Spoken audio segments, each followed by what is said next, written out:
Welcome to my presentation as to why, as educators, we should consider science inquiries as an inevitable part of the curriculum.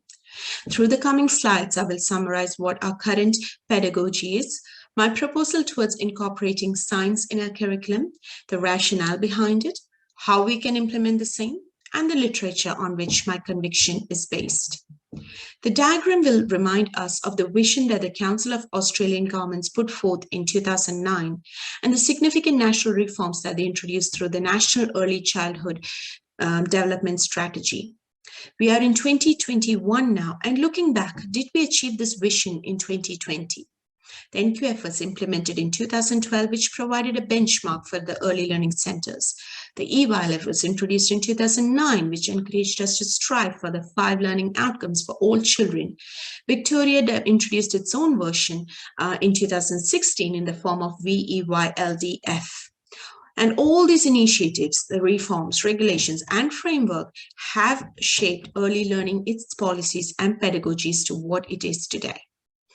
Our Early Learning Center caters to children from 3 to 5 years, and our philosophy and pedagogy is been guided and shaped by the NQF. I'm proud to work alongside you in this vibrant multicultural community that offers a play-based, child-centered, inclusive, and responsive environment, which is guided by Reggio Emilia-inspired philosophy. We prioritize literacy, numeracy, and art in our curriculum. We provide children with open-ended resources that nurtures their learning dispositions and assist their journey in becoming confident, capable learners. And our curriculum are guided by policies which are linked to elements in national quality standards. That speaks, so 1.1.2, for example, speaks about the child's abilities, strengths, etc., becoming the foundation of the program, whereas 5.2.1 speaks about how we have to collaborate with the stakeholders. We also are guided by the VEYLDF guidelines of how we should be critically reflecting on our practices, adopting integrated teaching methods, collaborating with stakeholders, and having high expectations for all our children. Thus, we have the policies and pedagogies in place to support our children further by adding science inquiry into our curriculum. The science understanding is applicable to various substrands as per the Australian curriculum. When we provide provocations regarding living things and their needs, we teach the children about biological science. When we teach about observable properties, we introduce chemistry.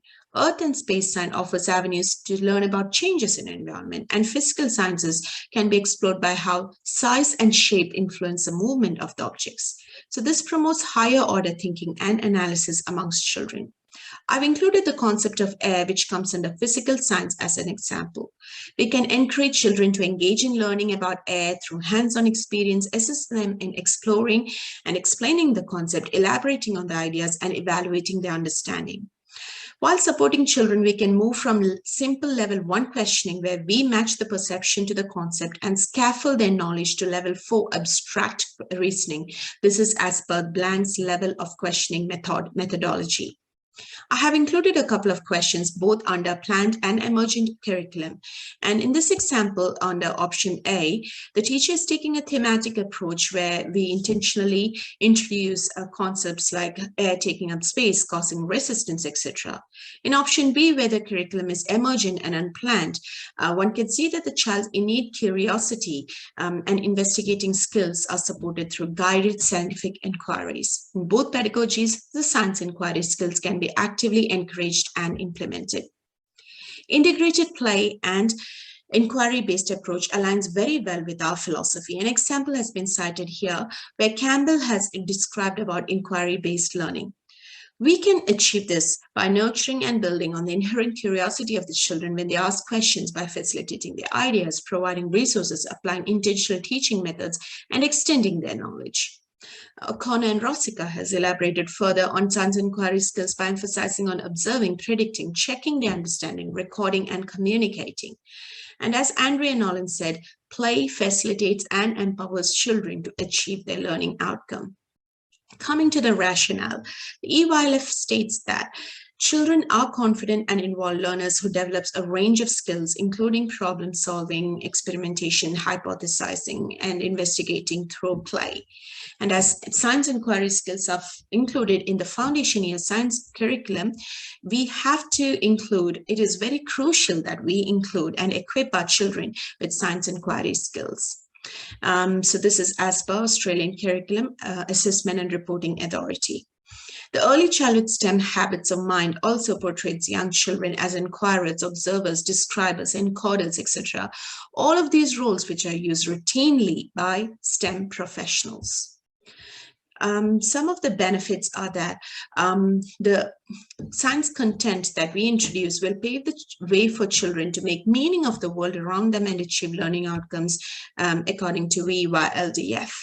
And when providing the children with the toolkit of these skills, they will feel empowered and confident in their role. And it will also build on their dispositions of curiosity, creativity, and enhances their autonomy as well, according to Christine Howitt.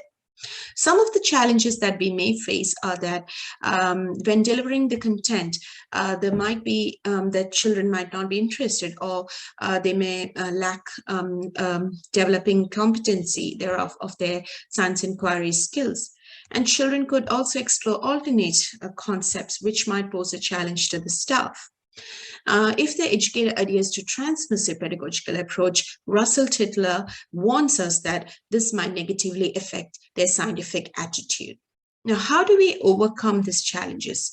As per the first and second professional standards in the Australian Professional Standard for Teachers, we need to know the child and how they learn. Also, by providing multiple opportunities, they can understand very well as well. We can also plan experiences that will pave way for co-construction and sustained shared thinking.